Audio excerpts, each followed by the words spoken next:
I don't really need your sympathy, just tell me your thoughts. Have I got what they got, and is it a plot done for naught? Am I not like you, because I do what I do? Who knew that I could lose a few of you, cause I bleed blue?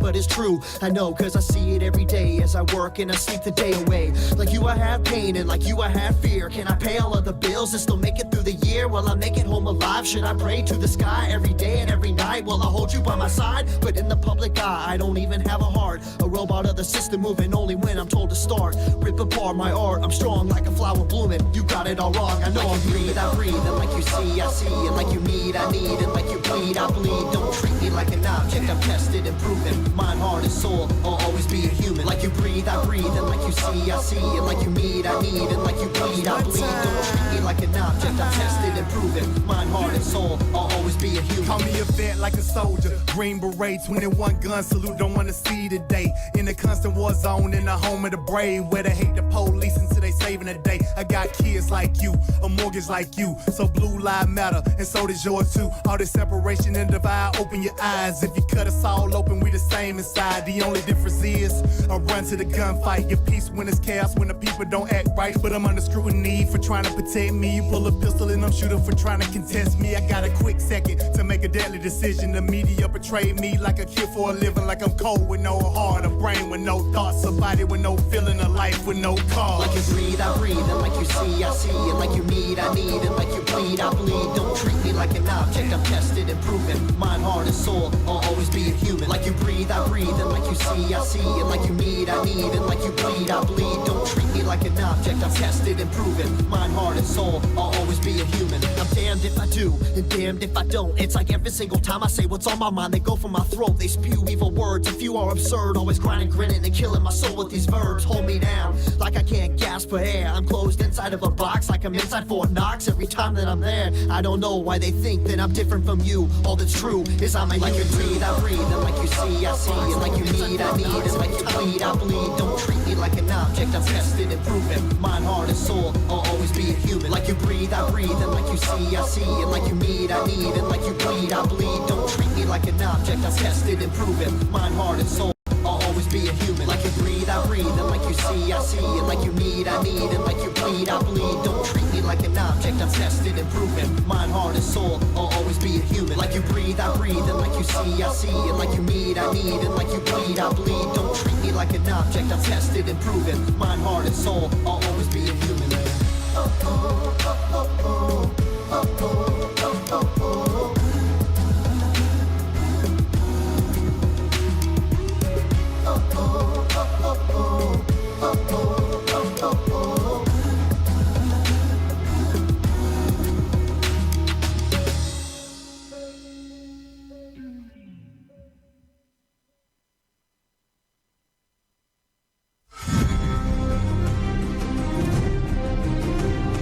Hello? Okay, let's fucking try this bullshit again. Sorry.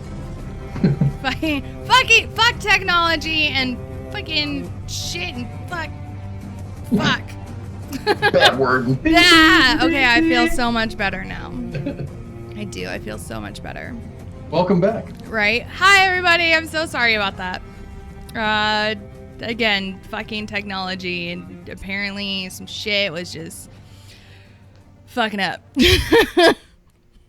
I don't know. But Spanky fed the squirrel, so I think we're good at least for another half an hour. That's the hope.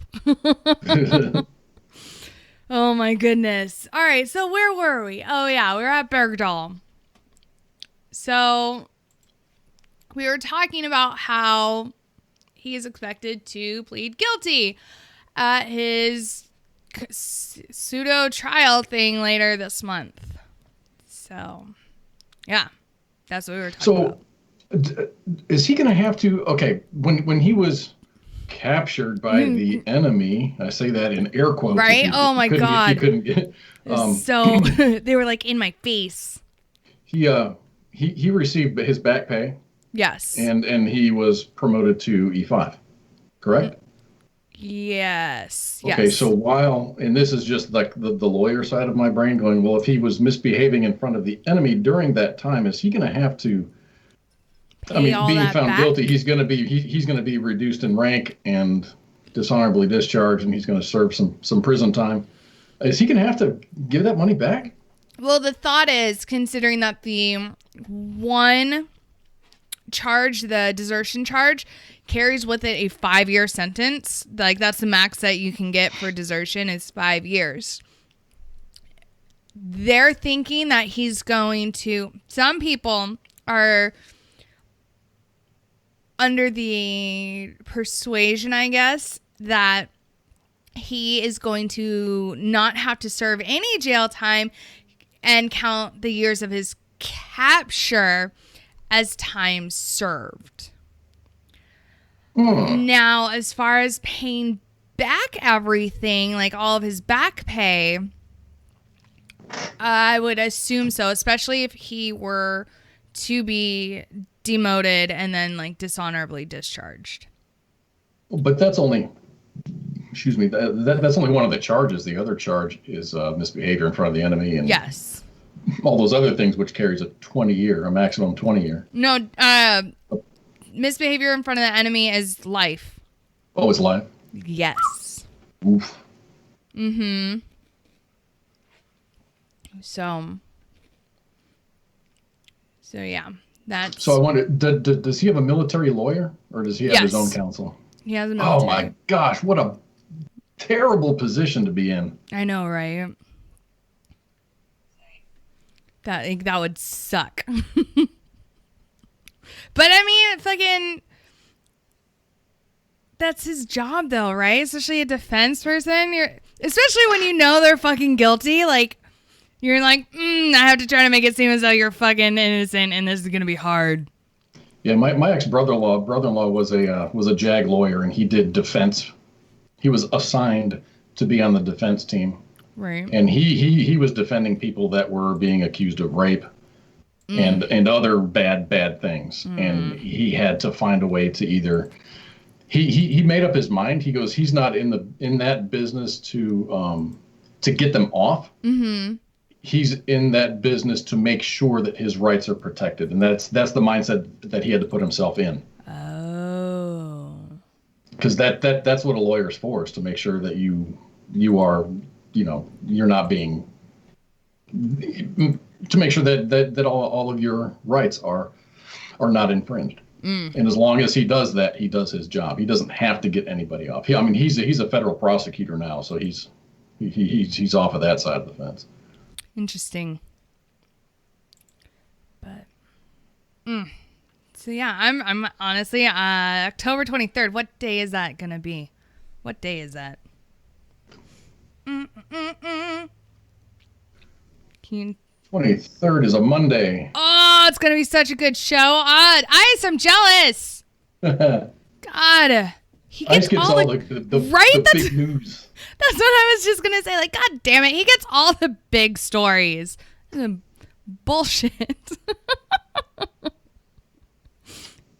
Damn it, so jealous. Although, I can't. I don't know. Like, I covered the fucking election. That was a big night. That was my first night working on the station, dude. You went late. I did. Yeah, no, oh my God, we went until like 3 a.m. And then I was like, I have work in like 2 hours. Time to go to sleep. Yeah. Oh. Yeah, I went to bed at normal time for me, 9:30, 10 o'clock. And then, here I am rolling over, checking the time or whatever. And I'm like, fuck, they're still broadcasting. Right, they're Holy still shit. on. Oh, such a good night. That was a good first show for me. And then, hell yeah. And then here I am, fucking almost a year later. Ta-da! It's only gotten better. I mean, according to some people. Yeah, I think I'm your number one fan. Hell yeah. Fucking Andrea, I remember on election night I was cussing my brains out. Yeah, I'm pretty sure a lot of people were. A lot of people were crying too. Hilarious. I liked seeing those snowflakes crying when they said Trump won. They're like, no! Right? But it's funny because I know a couple of people who were like that, and and it took I'm 90 2% of the time, like, I'm a super nice person. If I like you. If I like you. And then those other times, especially if I don't like you, I'm not. All right. We're going to try. Oh, wait, it reconnected. Hell yeah. Hello, we're still here. All right. Mixer's waking back up. And good. Dude, fuck technology. Like anyways. Oh, so there was a terrorist attack in China. But they did not use guns. So they must have used bombs. No, No, did they run a car into a crowd? No. They used knives. A knife. Yeah. So a group of knife-wielding men attacked a train station in southwestern China on Saturday. So I know it says Saturday, but it's Saturday for them. So I don't know what you guys want from me. It's fucking time zone change and shit. Killing at least 29 people and injuring more than 130 others. Oh, wait, hold on. New reports in 33 are dead in what Chinese officials called a terrorist strike. The official, oh, good Lord. Yeah, that's right. I'm going to have to try to pronounce these Chinese names. I'm really sorry if I really just butcher them. So, Xinhua, right? Oh, maybe. News agency said. 4 of the attackers were also shot dead, and only 1 was captured alive after the mayhem, which broke out about 9 p.m. at the Kunming railway station in the capital of southwest China's Yunnan province. So, right? I know, I'm trying so hard. You're doing great. I know how to read. Mm-hmm. So, ethnic Turkish, oh, fuck me. Uyghur, right? Uyghur, sure, right? Separatists have been sporadically fighting for an independent state in the Xinjiang in northwestern China, home to about 10 million of these Turkish guys who are predominantly Muslim. More than 100 people have been killed in protests in Xinjiang in the past year. And I'm so sorry. I know I butchered that one. I'm so sorry. I think you did such a good job. I was thinking Chinese was your second language. Right? Oh my God. I'm so good at it. So good. So they were... what? China's an interesting country, being communist. Yes. I mean, I guess they have some pseudo freedoms. These guys felt pseudo the need freedoms. to, yeah, these guys felt the need to slice up how many people? 30 dead and 33 are dead and 130 are injured. When I first read the story, I'm like, dude, that dude went on a rampage. I mean, he but it was several people. Yes, it was 5 because 4 were shot dead and they left 1 alive. Because honestly, do you really need more than 1 person if it's like a group thing? I don't think so. But that's interesting. Me. So yeah. That happened in fucking China today. Or yes, tomorrow. Happened in China tomorrow. This morning. This is like in the future.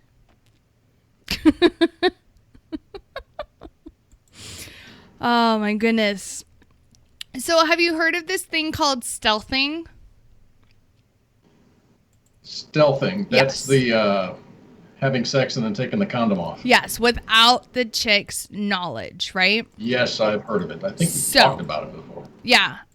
So 2 U.S. legislators are looking to pass legislation that will classify stealthing, or when a man removes a condom during intercourse without consent from his partner, as rape. So Republican Khanna, who's a Democrat out of California, or Representative Khanna, who's a Democrat out of California, and Representative Maloney, who is a Democrat out of New York, sent a letter to the House Judiciary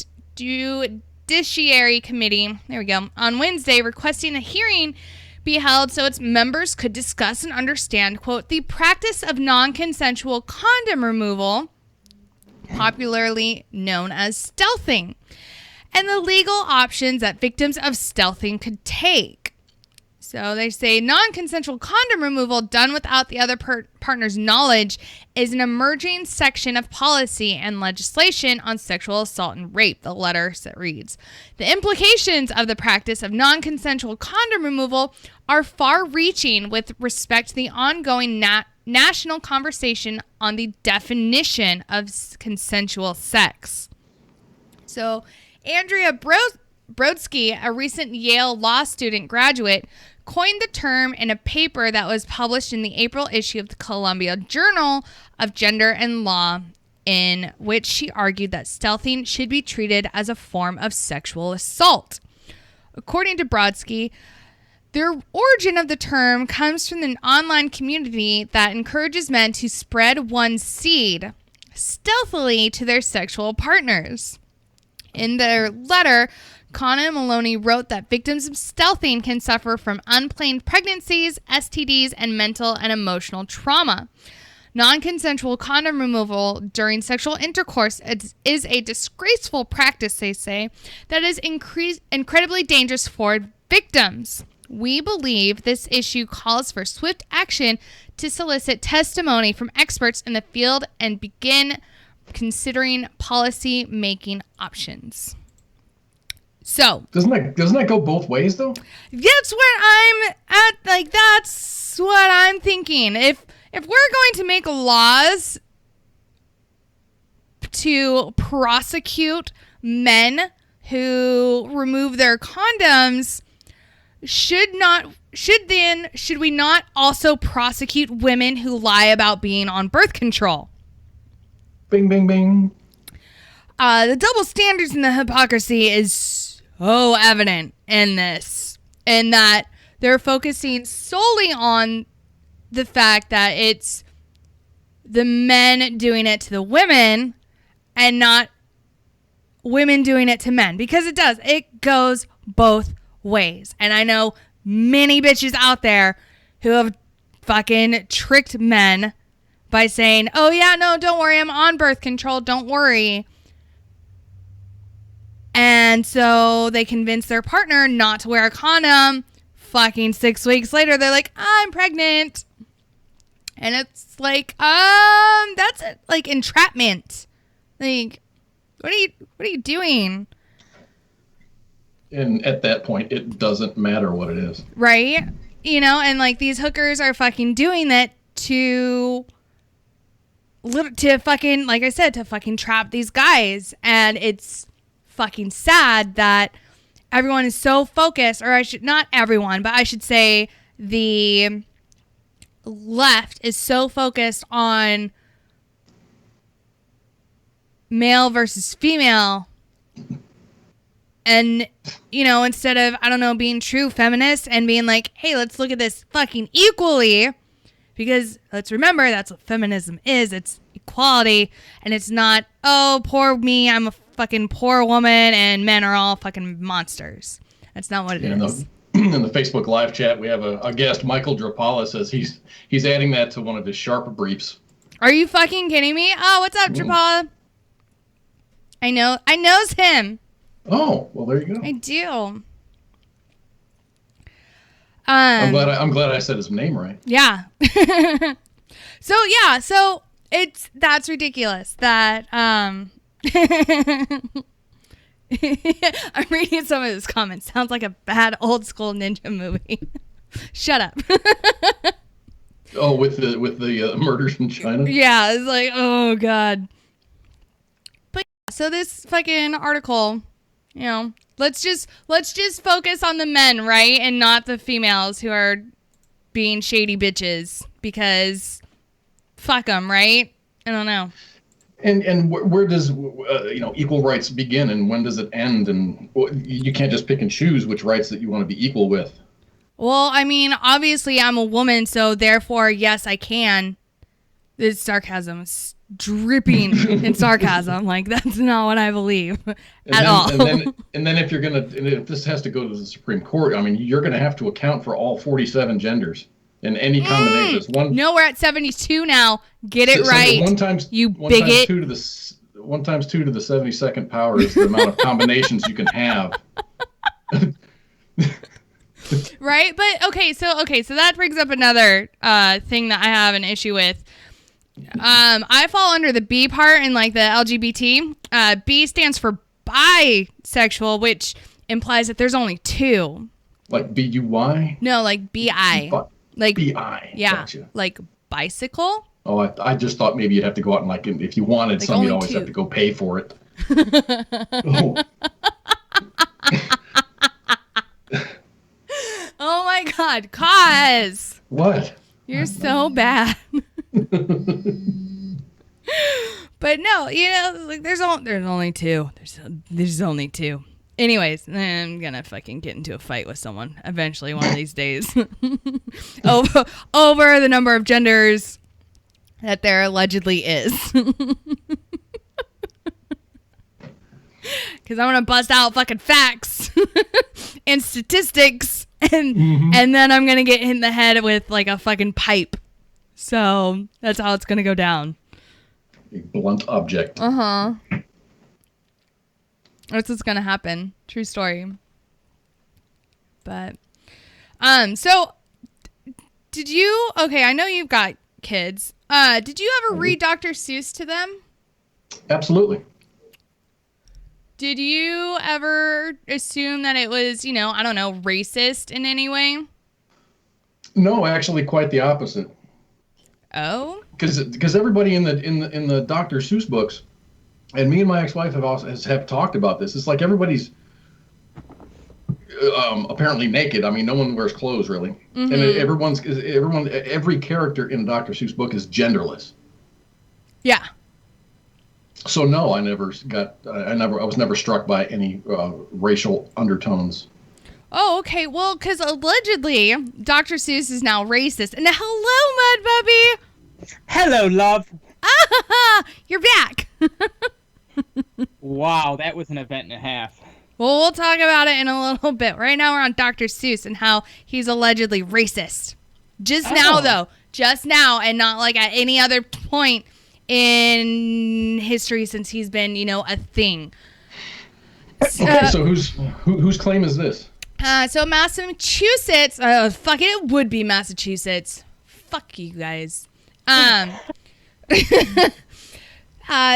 There's a museum in Massachusetts dedicated to Dr. Seuss, and it has a mural featuring a Chinese character from one of his books, and they're talking about taking it down and replacing it after 3 authors said that they would boycott an event due to the, quote, jarring racial stereotype, unquote.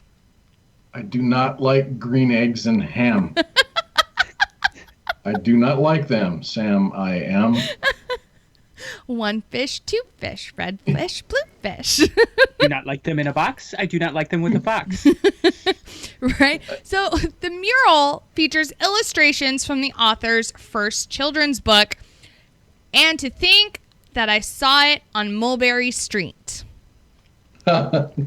These 3 children's authors declined an invitation to the museum's inaugural Children's Literature Festival, which is set for October 14th before being canceled. After the museum offered to take down the mural, the authors said they would attend, but the museum has not said if the festival is back on. So authors Mo Willems, Mike Curato, and Lisa Yee signed a letter and posted it to social media explaining why they take issues with the mural's depiction. Quote, "We recently learned that a key component of this institution honoring Dr. Seuss features a mural depicting a scene from his first book, and to think that I saw it on Mulberry Street. And within the selected art is a jarring racial stereotype of a Chinese man who is depicted with chopsticks, a pointed hat, and slanted slit eyes. The complaint reads, "We find this caricature of the Chinaman deeply hurtful, and we have concerns about children's exposures to it." How long has Dr. Seuss been around? Ever. I'm looking it up right now as we speak, in fact. He's been fucking around forever. I agree, Jeff. Green eggs matter. First published by Vanguard Press in 1937. 37, we were in a different time back then. Right? It's A different mindset of the country. fucking Drapala. White egg privilege needs to be stopped. He was on European vacation with his wife in 1936. Oh my god. So one, I think that's now I'm gonna sound fucking racist as fuck. I don't care. It's a children's book from the 30s. That's what the Chinamen look like. I don't know what to tell you. But that was an accurate depiction of them. Let's be honest. In 1930s, yes it was. But yeah, so it goes on to say that this is what Dr. Seuss would have wanted us to do. His later books, like The Sneetches and Horton Hears a Who, show a great respect for fairness and diversity, a statement from the museum read. I think that's supposed to say statement from the museum. So Dr. Seuss would have loved to be part of this dialogue for change. In fact, Ted Giesel himself said, "It's not how you start that counts, it's what you are at the finish." What? And fucking grammar does not work in that sentence at all. Fix your quote, dude. But yeah. Maybe he actually said that. Right? Terrible grammar. It makes if not been for their kind of done that plots of it. End quote. End quote. Yeah. But no, okay, so it's just like, I mean, dude, you wake up and it's like, fuck, what are we going to be offended by today? Every day. If you don't watch the news, dude, what are people offended by? Exactly. Like that female reporter that was offended, I say that in quotes, because Cam Newton was asked a question by her, and she asked about the routes that his receivers were running, and he just kind of took a step back and he goes, wow, there's a female asking me about routes. Yeah. And everyone and their goddamn mother lost their shit. Meanwhile, I'm over here laughing because because let's face it, most females don't know names of routes and or how they fucking go. Let's be honest, most of us don't. So the fact that she asked him about that, it probably caught him off guard, and he was just like, what's just happened right now? So God, fuck people. God damn it. Like, cause we were talking about this earlier when I was like, I have to be around people. I don't want to go outside. You can't make me. I live in a not so nice part of town, and I'm surrounded by folks, and everybody around here is really nice. We mind our own business. We get along. No one gets into anybody else's shit. I'm thinking that all this crap that we're seeing on the news is extremely isolated, and it's not what America is. It's just what's getting attention, and it's what's getting reported. Yeah. It's, dude, really? So fucking ugh. Well, yeah, I mean, everything has to fit a narrative. But it doesn't. Well, according to the powers at be, it does. You know what? What? I went to a Chinese restaurant, and I actually ate with chopsticks. You racist bigot! Does that mean I'm racist? How dare you? No. You're culturally appropriating the Chinese culture. Yeah, you're embracing the Chinese culture. That's all that was. How dare you? So that's racist then. But if I ate my rice with a fork, I would be also racist because I refuse to adapt. Yes. To their culture. Yes. Okay, I'm taking notes here. This is really hard to really. It is. It's very difficult to navigate because, you know, if you were to, I don't know, say like me, I absolutely am enthralled by mythology from all different cultures. So if I take and choose like, oh yeah, you know, like some Greek, some Egyptian, some, you know, Norse, whatever, and I like, you know, choose to celebrate that, it's cultural appropriation because you're not Egyptian. It's like, who the fuck cares? Like, I'm celebrating their culture, so I don't understand what. Or, as I've also heard it said, because I'm white and I'm not Mexican, I'm not allowed to celebrate Cinco de Mayo because that is cultural appropriation. Yeah, I mean, I've seen the videos of people flipping out because another race is wearing another race's hairstyle. Yes. Okay. Well. Oh yeah. Oh, you mean like dreadlocks? Dreadlocks. Well, one. Okay. Braids, so and then weaves. Okay. Well, one. So when it comes to dreadlocks, the Norse and the Celts and the Brits and the fucking Scottish also had dreadlocks in their hair, but they were called fairy locks or elven locks. So suck a dick on that one.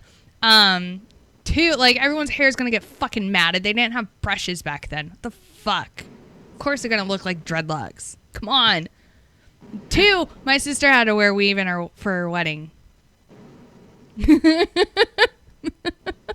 She has really thin hair. She has really thin hair. Oh. And so, like, I've got, like, of the two of us, I got the really thick hair.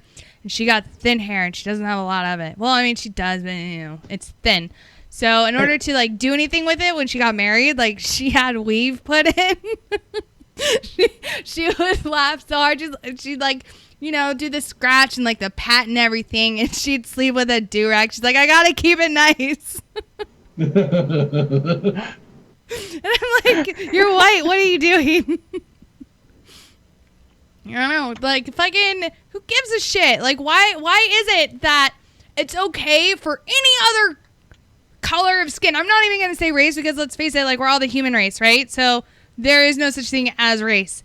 Why is it that it's okay for a person who has not white skin to make claim on a certain thing such as a hairstyle and say that's ours, nobody else can use it, especially you, whitey, you're not allowed to use it because it's ours? And it's not just that. I mean, it's clothing style. It's, you know, white rappers get kind of raked against the coals for the same thing. You know, a white guy that's a really soulful singer is like, dude, that's our music. Right? You can't do that. The chalky white dude that happens to have one of the best taco places in town can't do that because he's not Mexican, or he gets, you know. Well, remember, Elvis was chastised. Oh, yeah. Because he was singing the wrong music. Mm-hmm. But, yeah. Like, Meanwhile, the rest of us sane people kind of get up in the morning, get dressed kind of the same way, and we go to work, or we do our thing, and we just fucking mind our own business, and we carry on with our life. Right, exactly. And if you get offended by something, then you just go about your business, man. Dude, thick skin, really, I mean... It's really good to have thick skin. It is. But. Yeah. I mean, this always gets me. People who complain about, what is it called? Biracial marriages, interracial dating, all that stuff. That's the other thing that kills me. It's like, who cares? A person is a person is a person. Right. You got to learn to hate. Dude, kids don't give a fuck. Yeah, exactly. No. Like it's taught to you. So we have a guest tonight, as everyone can see over there. So Brian Jacobs is going to be on, and he is from Vets to Success. And he is going to be on to tell us all about what that is and what they do and how it's a fucking awesome organization. So that's going to be coming up here in a couple minutes. But we're going to take a break right now. And hopefully all my tech shit plays nice, and we won't have to, restart everything like we did earlier this hour. So it'll be fine. It'll be fine. It'll be fine, right? Because I'm here. It's scared. Right, now that you're back, way to go, Mud Puppy. Way to go. I fixed it. I had to get them squirrels. Right. It's like you're wearing a shirt with your name on it. Mm-hmm. I know, isn't it cool? I love it. All right, you guys. So we will be back here in a couple minutes. I'm gonna restart the feed, so look out for that. Okay. So see you guys here in a couple minutes. Yeah, we're gonna go with that. I can't fucking math right now. Shots, bitches. Shots.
chance to say everything's gonna be okay.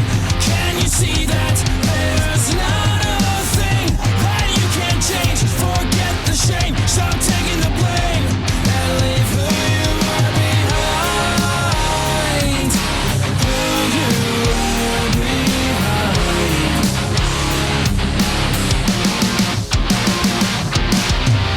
Just follow your own light and find your place in the sun. Be who you are and don't get beat up or anyone. They can't take away the strength within you. Don't give up now, you've got to seize this moment. You've got to seize this moment. Find the strength within yourself. You've got to seize this moment.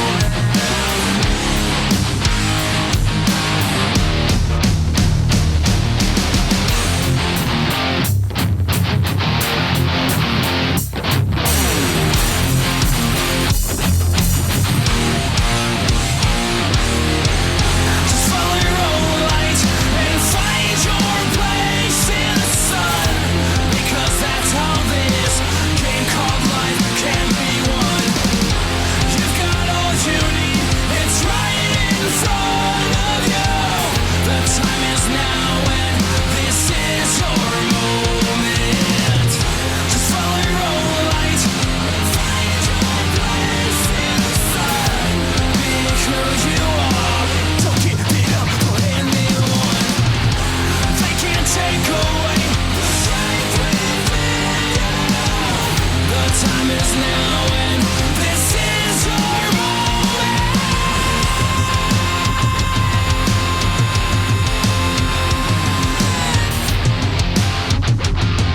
To find your place in the sun.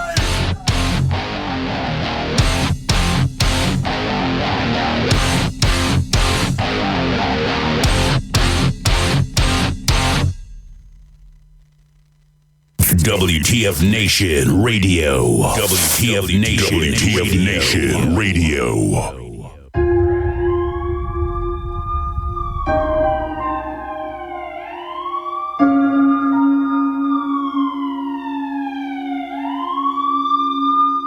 Tell me how it is that a hero needs saving, how he needs that support to keep his roof from caving, holding tight on that 45 as a tear drops from his eye. Picturing his mom is all that's kept him alive, cause he's buried his friends and he's buried his thoughts. Suppress these demons inside until his stomach's in knots. I see you on your knees, so please let me give you help. Pick you up, lift you up and put you on that top shelf. Trying to improve, but he keeps dealing with this fear. Give a kiss to his boy and a kiss to his girl. Each day he walks away from these things in his world, expected to be the rock solid from bottom to top. He's so hard in the streets, but inside he feels so soft. He's dodged bullets and knives, stopped men from beating wives. But boom, someone tries to take his gun and now he took a life. And all you do is stare, spread rumors, he don't care. Replaying that moment, can't disown it with a gun to his hair. It ain't fair, he knew when he started he'd go so far. You had a long day at work, he failed at CPR. His motivation's gone, no more fire.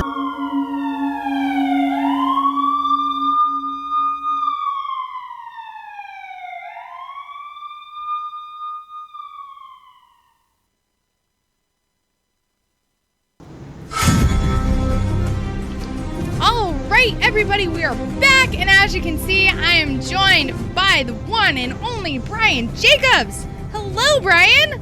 Hey, how are you? Ah! Some chick just passed out over in the corner. You're still famous. Okay. Right? So, you are the founder of Vets to Success, correct? Yes, I am the founder. I kind of guess it was something that I didn't expect to actually found, so it's just something that just kind of happened. It just came out of nowhere, to be honest with you. I mean, it was something where I started having these visions of these programs, and all of a sudden I was like, well, I can do this one, I can do this one, I can do this one. Then someone was like, well, you have to have a 501c3, and I was like, what's a 501c3? And sure enough, Vets to Success came out. Wow. So what was it that really brought this on as far as like you starting this organization? Oh man, it's pretty deep actually. About 3 years ago, I lost my younger brother to veteran suicide. He was with 37 Kilo Company, stationed out in 29. And, myself, I was actually a Navy corpsman stationed with 2nd Marine Division, and we both kind of had a very troubled reintegration. Myself, I went through 22, 23 different jobs. I've sold everything from air conditioners to lawnmowers, leads. I was a personal trainer. I drew blood. I mean, I could tell you for days what I did, and for some reason, I just kind of didn't know who I was, and I didn't know where I belonged. And my brother was riding that same wave, and he was a professional couch surfer. Ended up getting into a lot of trouble. Couldn't really find his fit. Did go to dive school, but for some reason still didn't find a place in his life. So this is one of these things that this is where this all comes from, and it was one of these things. I started seeing the need for somebody to give someone passion and purpose in life, and food gave me that. And so Bet to Success has kind of grown into giving passion and purpose through food and brew, and that's what we do. So, what do you mean by food and brew? Because you sparked my interest at food, and then you really won me over with brew. Yes. Go on. Yeah, so what I did is I started this program called Bet to Chef about 3 years ago, and this was all about finding passion and purpose through food. And one of these things that I've loved about the world of food is that you can constantly learn. It's very artistic. You can put your mind to use 24/7. You always do something different every day.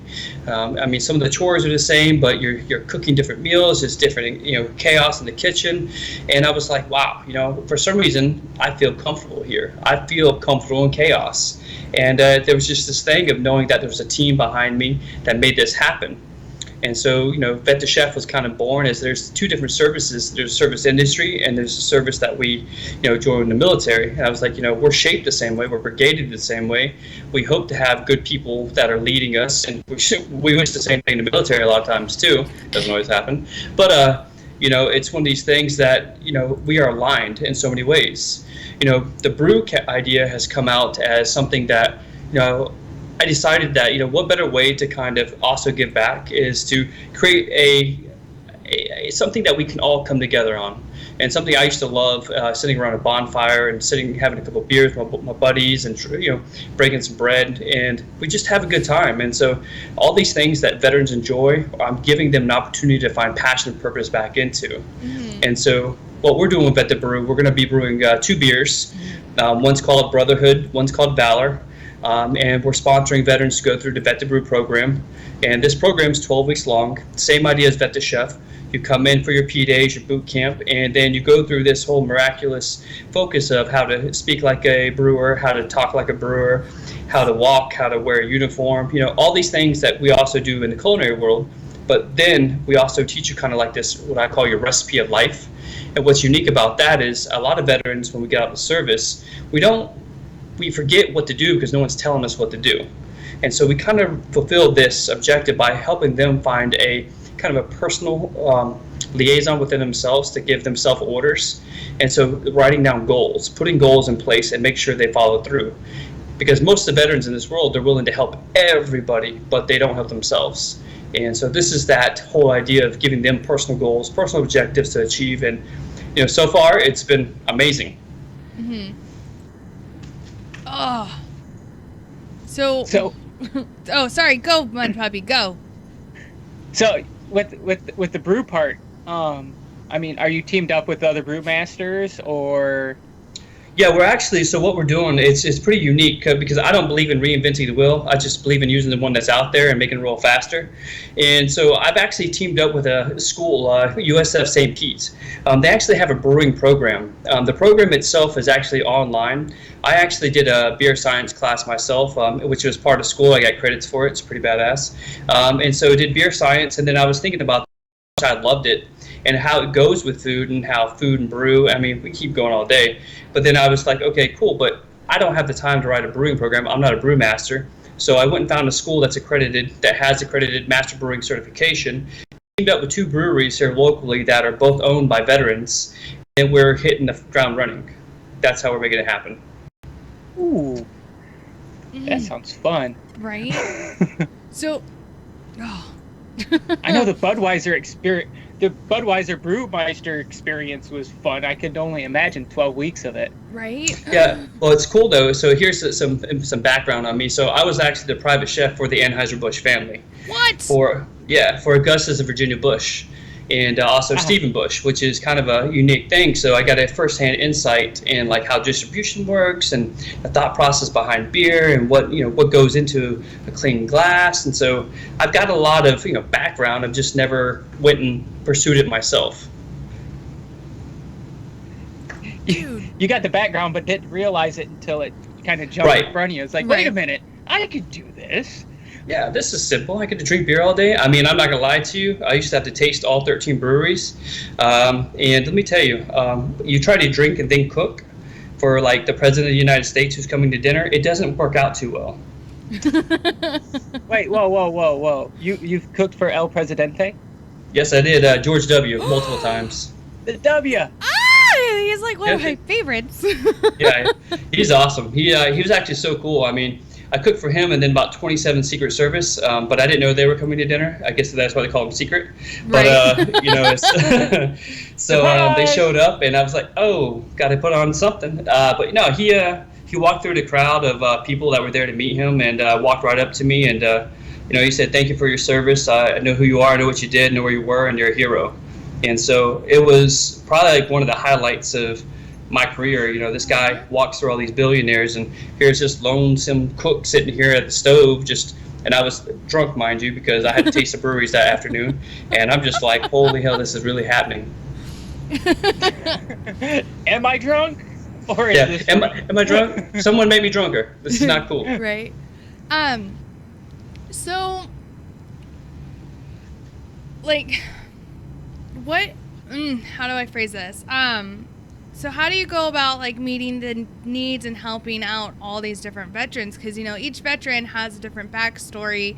Oh my God, and so how are you able to, I guess, conform your program to each vet? Well, that's a great question. One of the it's a good thing and a bad thing, but I've walked in a lot of these shoes these veterans have. I was homeless at one time.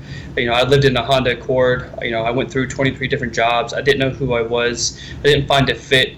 And, first and foremost, it's all about they find somebody who's a leader.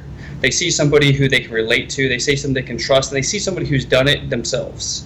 And that is the biggest thing, is developing that trust. Mm-hmm. And through those bonds, what I do is I introduce them to folks the same people who I wish I had in my journey. I've introduced them to VSOs who are all about taking care of, say, other than honorables, or, things that happened in the military that they couldn't claim on claims. And then we take them to vet court. We use vet court to get rid of felonies and misdemeanors and those pieces, because we really feel that if they're going to be able to go forward, then they're going to have to leave their past. And so as these things develop, they get introduced to different counselors, get introduced to rapid resource therapists, the mentors, they get resume placements. And we partner with some really great organizations in the community. I mean, I've partnered with Goodwill Veteran Services, partnered with JFCS, Salvation Army, Harvest House, Turning Points. I mean, you name it. And there's these organizations who really care about what happens to a veteran in the community. Oh, that's amazing. Now, I kind of Facebook stalked you. Well, not you per se, but Vets to Success.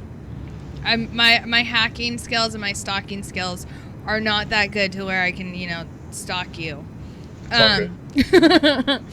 But so I saw that there's some upcoming events. This month. So what's going on? So, I would say we're gaining popularity in the community, and which is really cool, because we've been asked to do some dinners. We're doing some food and wine fest. We're doing some farm to table dinners. But what's really unique is that we also have other programs that are releasing. So I have a Vet to Baker program, which is releasing, and that's actually being taught by a Vietnam veteran, which is kind of cool, because this is kind of the first thing where, when I talk about this whole bond, this brotherhood come together, and Food and Brew is bringing this together. This veteran from Vietnam heard about my program and was just like, wow, I would love to do something like this. So he's come out. He teaches in weeks 10 and 11, which is the baking portion, and we do all about natural sourdoughs and natural muffins and all these other great things that you shouldn't eat all the time. And he teaches that, but I was like, John, why don't we just put together a whole course on Vet the Baker, and we start selling, fresh made breads, natural done breads, with, veterans. And he was like, why not? And so Vet the Baker is going to be starting. Vet the Coffee is going to be starting. Vet the Agro, Vet the Distill. What else we got going on? I got Vet the Agro, which is hydroponics, aquaponics, and aeroponics. Oh so what we're doing is we're going to build this whole thing where we're going to have every 12 weeks kind of this farm to table dinner where we'll have the beer made, we'll have the wine made, we'll have the local produce made by the veterans, the breads made by the veterans, and then you'll have the veterans actually cooking there.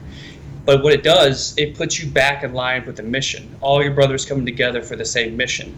And so it's really unique because everybody has to be on board to make it happen. Mm-hmm. And so these are the things that I'm starting to kind of foresee with these events. We've been asked to be part of a couple of events that are getting major sponsorship, like Uncorked in St. Pete, which is a crazy event, food and wine event. And so I'm hoping that eventually we make it into Epcot or something of that nature as well. Mm. Oh my god. Okay, so how do I like my inner fat kid is now like super. That's jiving, right? Dude, I'm now like, wait, what? How do I get there? Like, how can I be part of this for like the end result? Just because, again, the inner fat kid is like, feed me. Well, there's gonna be two things. So the cool thing is that I trying to do this in a way where we could do some national, like national advertising, national drop shipping, So if people want to get on board, eventually the site's going to be up. Luckily, I have a cool friend, Oscar Corman, who's doing my site, but we're going to be able to do some ordering as well. So people who want to have fresh breads and stuff like that, made organically and natural by the veterans, they can order those. Or you can just watch for the events on vetstosuccess.org, mm-hmm. Which is what is going to be my main staple of kind of liaising information to the world. Mm-hmm. So how would a veteran contact you or like sign up to be in your program? Well, first of all, foremost is what I tell everybody is just, contact me personally. Contact Vet Success, find me on Facebook, and just contact me directly. And I will also put out links here shortly. Because I'm actually going to be participating deeper with the Goodwill Veteran Services and the other organizations that we partner with to get the veterans. I hate to use this word vetted, because it's something I've learned is that. Veterans want an opportunity. I'm going to give them that opportunity, mm-hmm. and I don't care where they're at. If we can get them here and we can get them housing, which typically we can, we're going to get them through the program. We're going to give them opportunity back in their hometown, back in their community. So finding me on Facebook, and then I would resource them into the Goodwill Veterans Services, which would get them kind of started in the process, and then that's how hopefully it works. I'm still trying to figure out how you went from Corbin to cook. Well, dude, it's crazy, man. So I'll tell you that's a crazy story. So I started cooking when I was 8 years old. Like when you guys were out making mud pies and all this good stuff, my grandfather had me in the kitchen and I was making roast beef and planning dinners. And I had a crazy childhood because they were like, what's for dinner? And I'm like, I'm 8 years old. What do you mean, what's for dinner? Like, you're my mom and dad. What do you want me to do? And so I'm cooking for the family. I mean, my grandfather was a German World War II chef, and so it was one of these things that all my food was brown. I was a fat kid, I'm not gonna lie, but I ate really healthy, ate really well, but it's just something that I constantly went back to. I understand where food came from at a very young age, and no matter what I did or where I went, food followed me. Even when I went to Iraq, I actually took 2 books with me. I still have the books. They're William Sonoma's How to Make Pastas and How to Make Soups. And so it was kind of something I used to pass my time too. So it was something that I really found a passion in, and I really didn't know the purpose behind it, and until I lost my brother, and that purpose kind of came through heavy then. So if if say a veteran who's not really down on their luck, but who just doesn't know how to properly woman. You can't see it, but I'm raising my hand right now. Because I mean, I did 10 years in the barracks, so I never really had the chance to, like, I don't know, learn how to cook or anything. Right. Like, I can do a couple things, and then, like, that's all I really just stick to. So if I wanted to, like, get into your program and, like, like, at least just so I can be like, hey, help me be, like, a better woman. Teach me how to woman. Yeah, Teach me how to woman. Exactly. I like that. That's funny. But so my program, that's so funny. So it's funny. The program is kind of made on two levels. So I call it's for the homeless and displaced. And I mean, just in simple fact that you don't know how to woman, that means you're kind of displaced, So, I mean, that kind of fits, So, I mean, that's what it's for. I mean, we're opening the program to all veterans because that's what it's about. I'm trying to work with Wounded Warrior Project. I'm trying to work with these other organizations. The biggest thing is that, we are unfunded. And that's the craziest thing is that people think I get a paycheck. I'm like, I don't get a paycheck, man. I just do this because I love it. And, we're trying to get sponsored. And that's the thing is we can get veterans sponsored to come through the program and, buy the basic necessities like some nice, decent knives and come take the classes. That's awesome too. I mean, I'm open for all these great things. I do have a couple little video series popping up here and there shortly, and those are going to be basic intros, and it's all about vet to chef and how to go from unable to be a woman to actually being a woman. There you go. I love it. Right? This is Minx before, when she was just a meh woman, and then here's Minx after, where she knows how to woman. Like, she's wearing a polka dot apron and she's going at it. No, dude, for real, I've got one of those.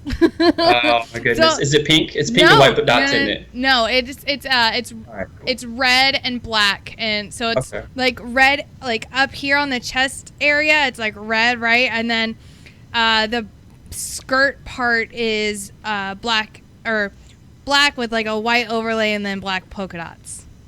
Okay. I mean, that's fashionable in the kitchen, right? You are a woman up in the kitchen a little bit. I know how to kind of bake.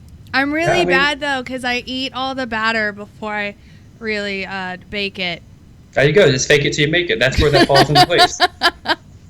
So I don't know if I could do the bake to vet or vet to bake thing because I would eat literally everything, and like I already have big hips. Like it would get to the point where I'm like, I can't fit in my seat anymore. Yeah, don't blame me then. Don't point fingers. Oh, I will. Brian, you made me do this. Exactly. We lost Mud Puppy. Oh. Again. So, there's that. Apparently his computer decided to reboot. Oh, that's awesome. I actually, what's so funny is mine today was just like, you have updates. I'm like, for what? Right? No. No.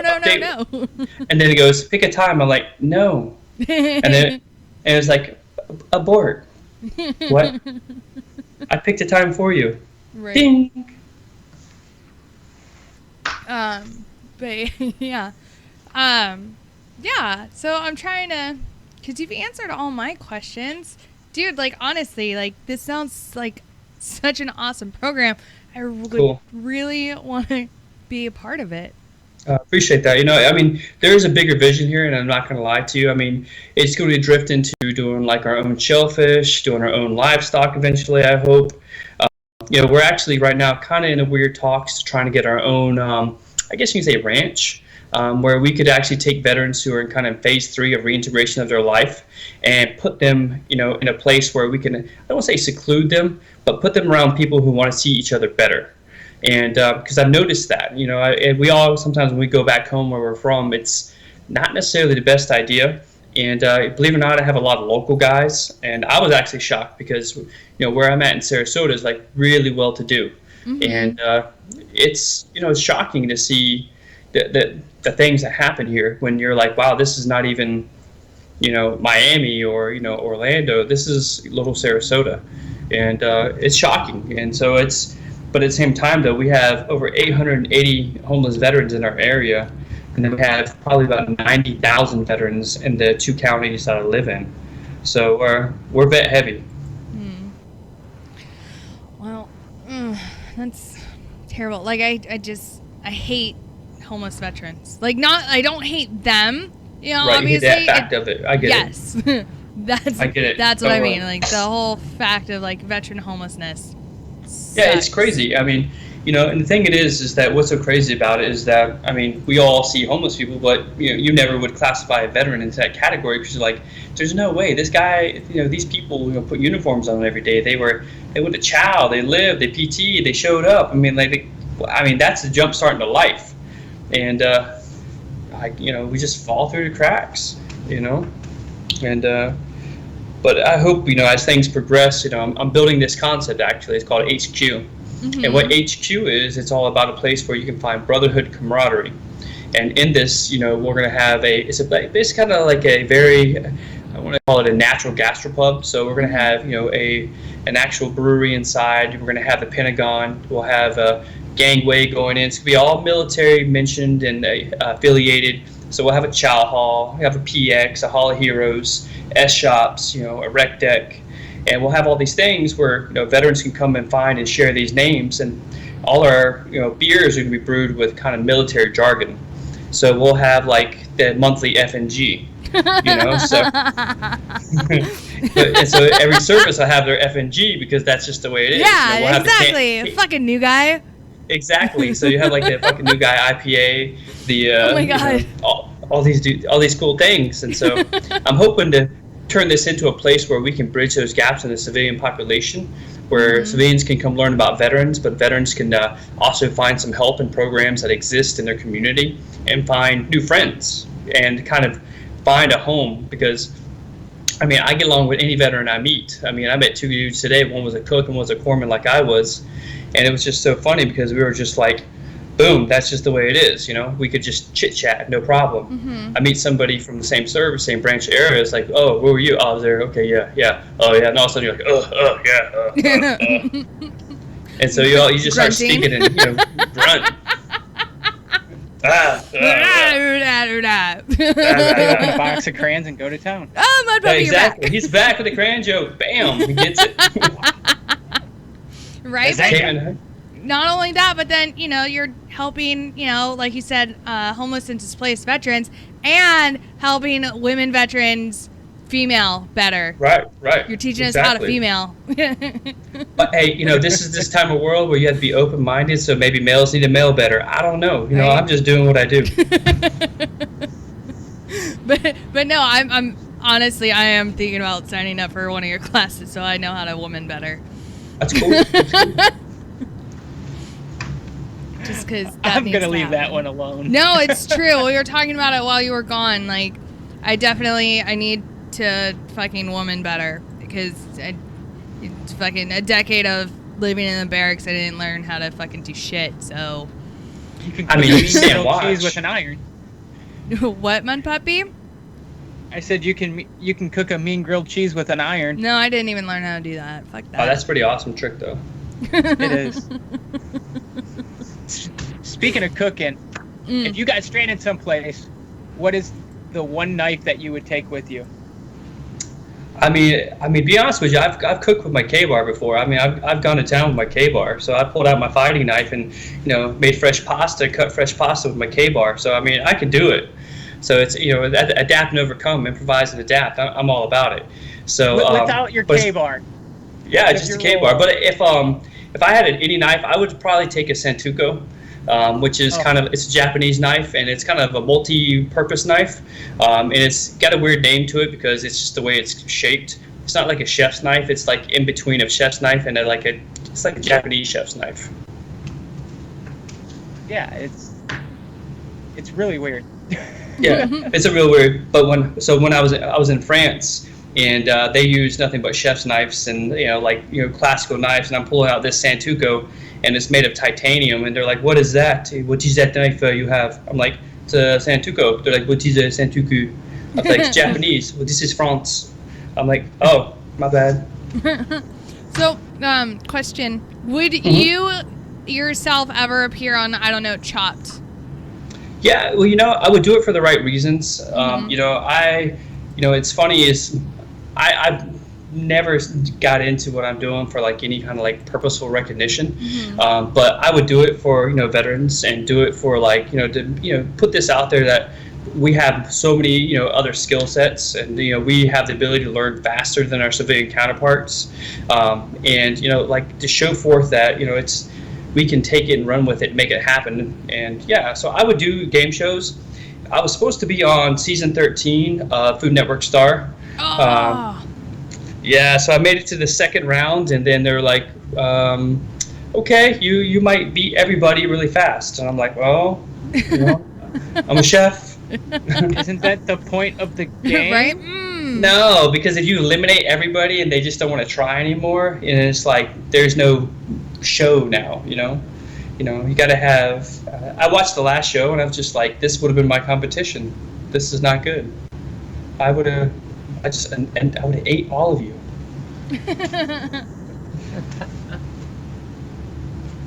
What's your go-to meal? What's my favorite meal? What's your go-to meal? I don't even know anymore. I just like to cook everything. I'm not gonna lie to you. I'm pretty straightforward. I like to just sear like a hard steak on a cast iron pan and just get that crust on there, and I'll just eat that bad boy on rare. That's just something I love to go to town on. Something simple, easy. That's what I'm talking about. Yeah, good old rustic food. I'm a good old Southern boy, so cast iron and open fire cookery, and slow cooking. I mean, that's where it's at with me. I mean, I can cook sous vide and all these other crazy things, but it's nothing like something that's been seasoned and has been in the family for a couple hundred years. Yeah. Oh yeah. You had me at cast iron. Got to. Right? Yeah.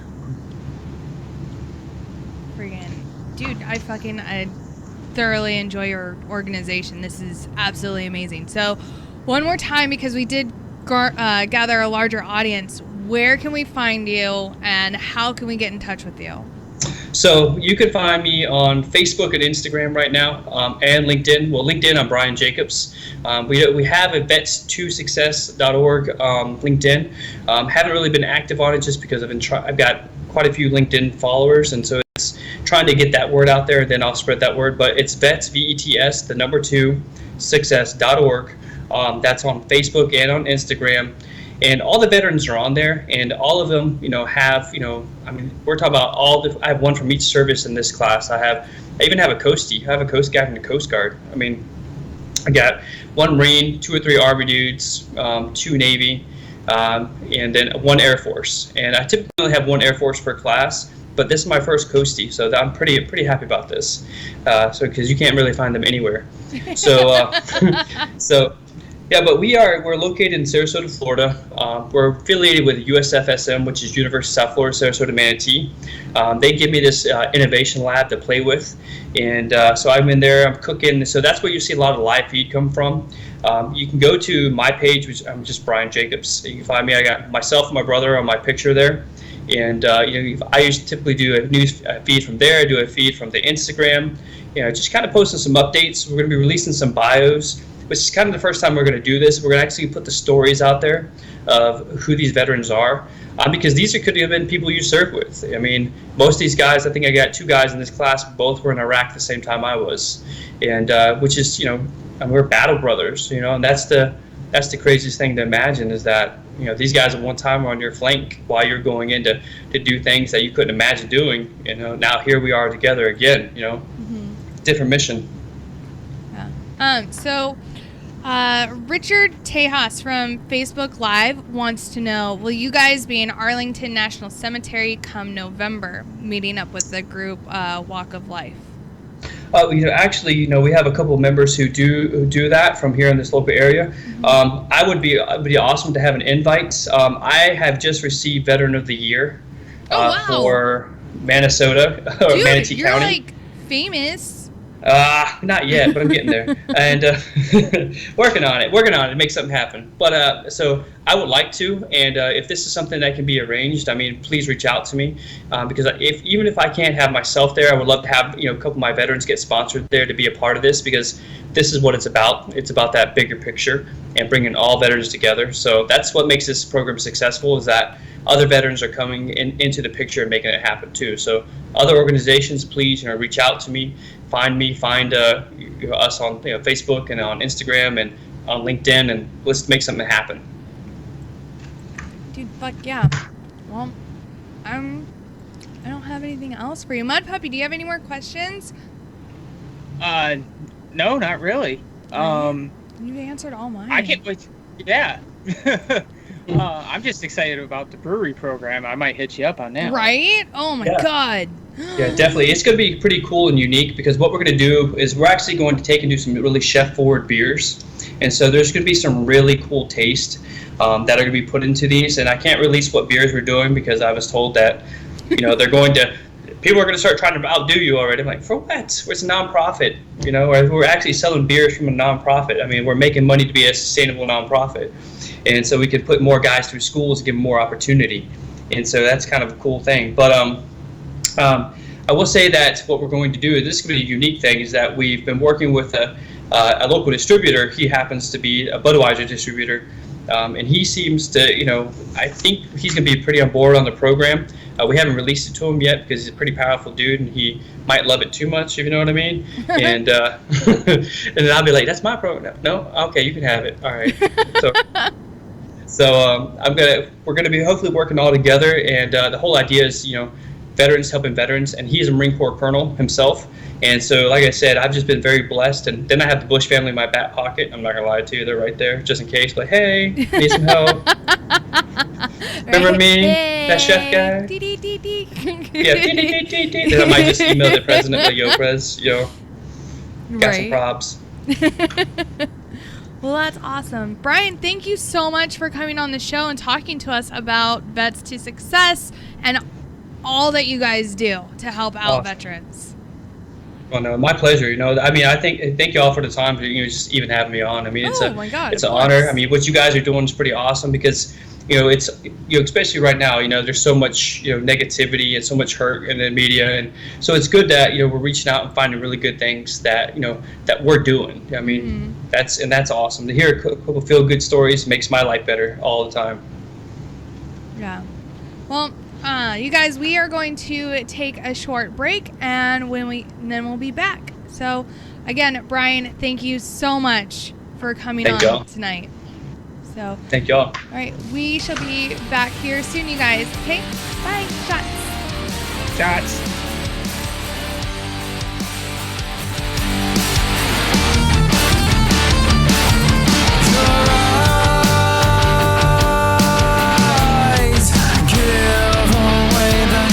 Inside of all the guilt we try to hide, and I no longer have the will to drive. All these promises were lies, and I will never give into all the shit that life has put on you. The past will stay where it will die, and bring an end into this goddamn life. Already giving up on you, but never giving up on me.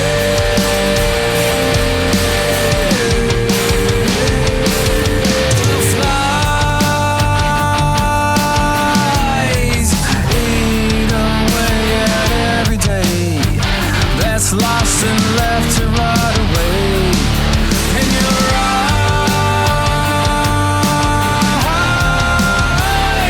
trails of pending emptiness.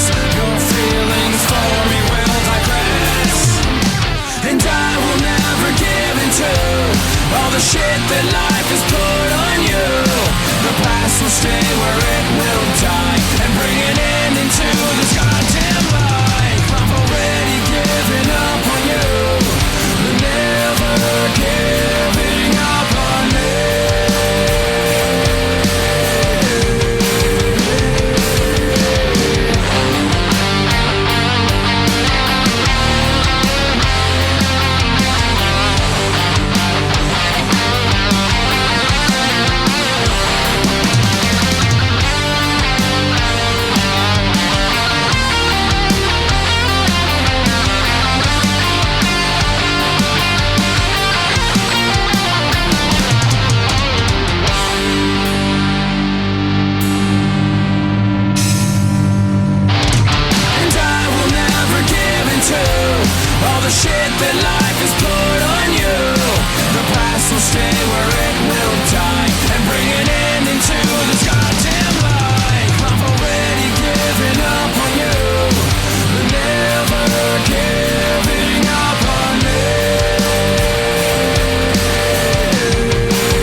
WTF Nation Radio. WTF Nation Radio.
had to relate. At the end it's over, I'm finally sober.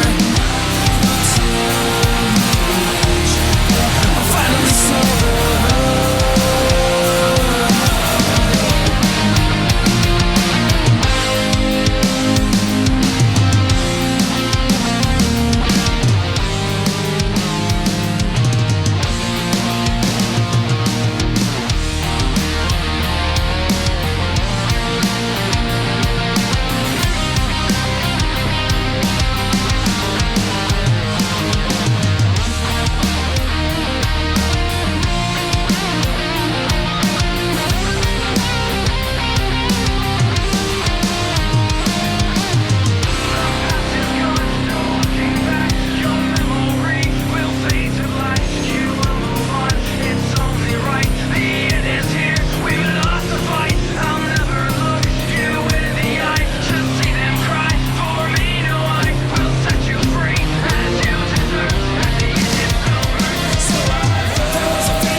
We are back, and so here is what we are gonna do. I know you can just see me because Mud Puppy did not just call back in on, my other Skype line to where you can see his face. I can see his face because he turned his video on the other screen, but you can't, so I don't know what to tell you.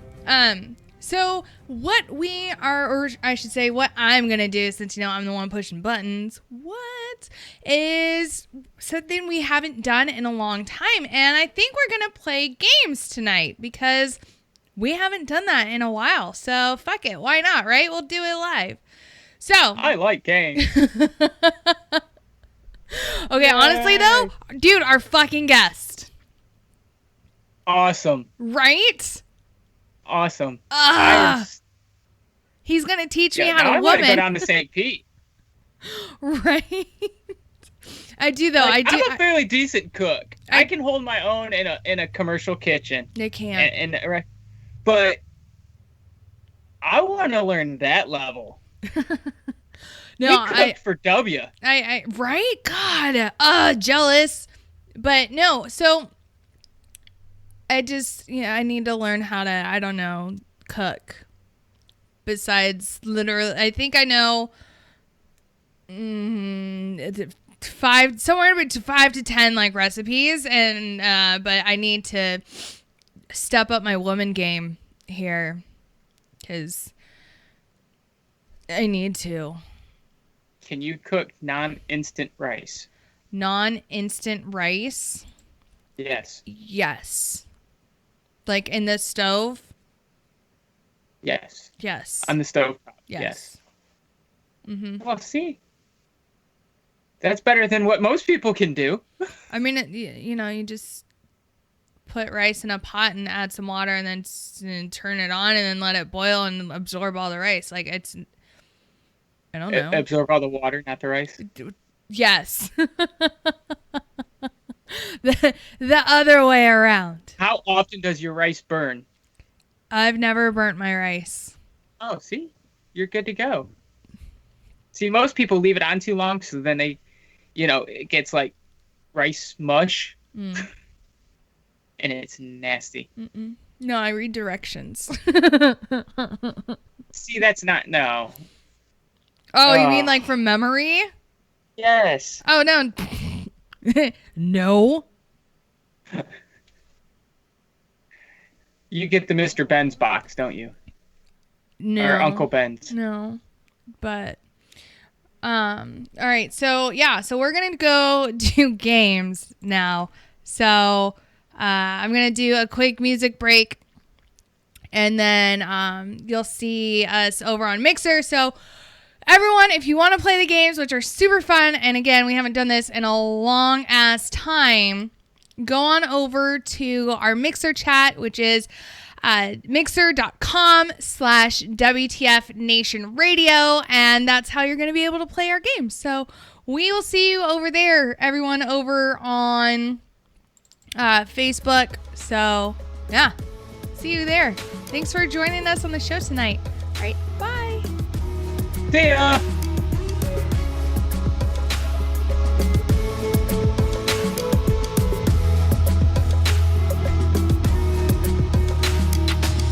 Take this photograph, tell me what it is you see when you look at me. Deep into the photography, I don't really need your sympathy, just tell me your thoughts. Have I got what they got, and is it a plot done for naught? Am I not like you because I do what I do? Who knew that I could lose a few of you cause I bleed blue?